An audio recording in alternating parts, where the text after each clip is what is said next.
Shalom Bapak Ibu Saudara yang diberkati oleh Tuhan. Senang sekali berjumpa di dalam video hari ini. Kiranya damai dan kasih Kristus selalu menyertai kita. Saya berdoa apapun yang Bapak Ibu Saudara kerjakan dijadikan Tuhan berhasil. Kita akan belajar firman Tuhan bersama-sama di channel ini, dan dalam video hari ini kita mau mendengarkan renungan firman Tuhan. Dan sebelum kita mendengarkan renungan firman Tuhan, mari kita berdoa. Bapa kami yang bertahta dalam kerajaan surga, sungguh kami mengucap syukur, berterima kasih untuk setiap penyertaan-Mu yang terbaik bagi kami. Terima kasih untuk pertolongan, terima kasih untuk sukacita, berkat-berkat yang kami terima. Kami percaya itu adalah bukti bahwa Engkau mengasihi kami. Dan saat ini kami mau mendengarkan renungan firman-Mu. Kiranya Roh Kudus memberikan kami hikmat, pengertian untuk kami bisa mengerti kebenaran firman-Mu, dan biarlah Engkau memberikan kepada kami kemampuan untuk melakukannya. Di dalam nama Tuhan Yesus kami sudah berdoa. Amin. Bapak Ibu Saudara yang terkasih, judul renungan hari ini adalah mengelola hati yang berkenan kepada Tuhan. Dalam Amsal 4 ayat 23, jagalah hatimu dengan segala kewaspadaan, karena disitulah terpancar kehidupan. Bapak Ibu Saudara yang terkasih, hati adalah pusat kehidupan kita, tempat di mana pikiran, perasaan, dan keputusan itu bermula.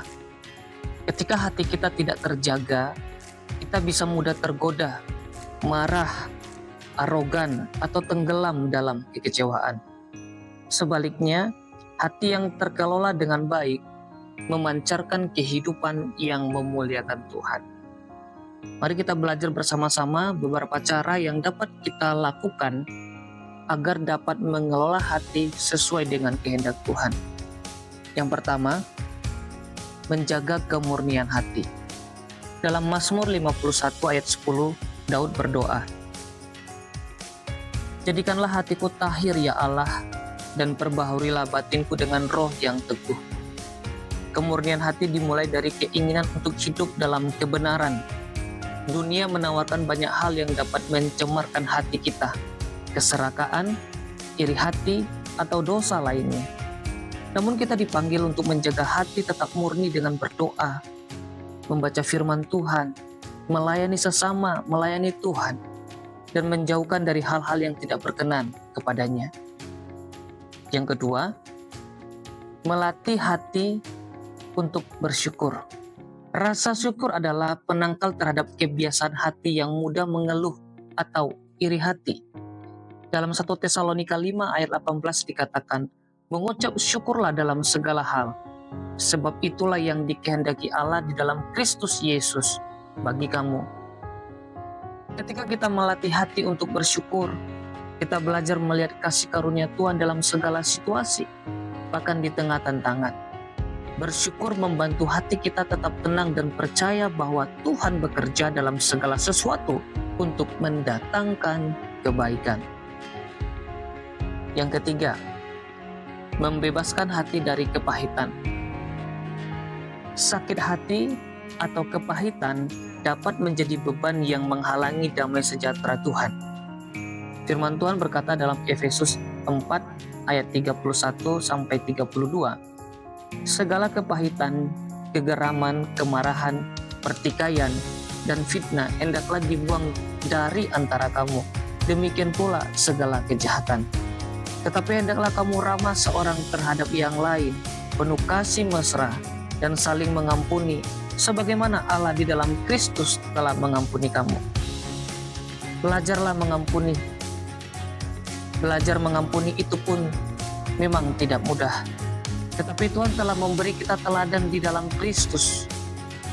Yesus adalah teladan yang sempurna dalam segala hal, termasuk dalam mengampuni. Ketika kita mengampuni, hati kita menjadi ringan, dan kita dapat melanjutkan perjalanan hidup dengan penuh sukacita.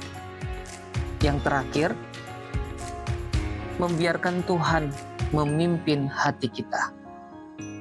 Dalam Yeremia 17 ayat 9-10, kita diingatkan bahwa hati manusia bisa menipu dan sulit dimengerti. Karena itu penting bagi kita untuk menyerahkan hati kita kepada Tuhan agar dipimpin oleh Roh Kudus. Berdoalah setiap hari, Tuhan, tuntunlah hatiku agar selalu mengikuti kehendak-Mu. Jangan biarkan aku jatuh ke dalam keinginan daging, tetapi biarkan aku hidup untuk memuliakan nama-Mu. Bapak Ibu Saudara yang terkasih, mengelola hati adalah proses yang membutuhkan ketekunan dan penyerahan diri kepada Tuhan setiap hari. Saat kita menjaga hati kita tetap terhubung dengan Tuhan, kita akan melihat hidup yang penuh damai, sukacita, dan kasih. Mari kita berdoa. Bapa kami yang bertahta dalam kerajaan surga, kami mengucap syukur untuk hari ini. Kiranya Tuhan, Engkau terus baharui kami, baharui hati ini, supaya berkenan di hadapan Tuhan. Roh Kudus pimpin hati kami, supaya kami tidak cepat marah, tapi kami ramah terhadap orang lain.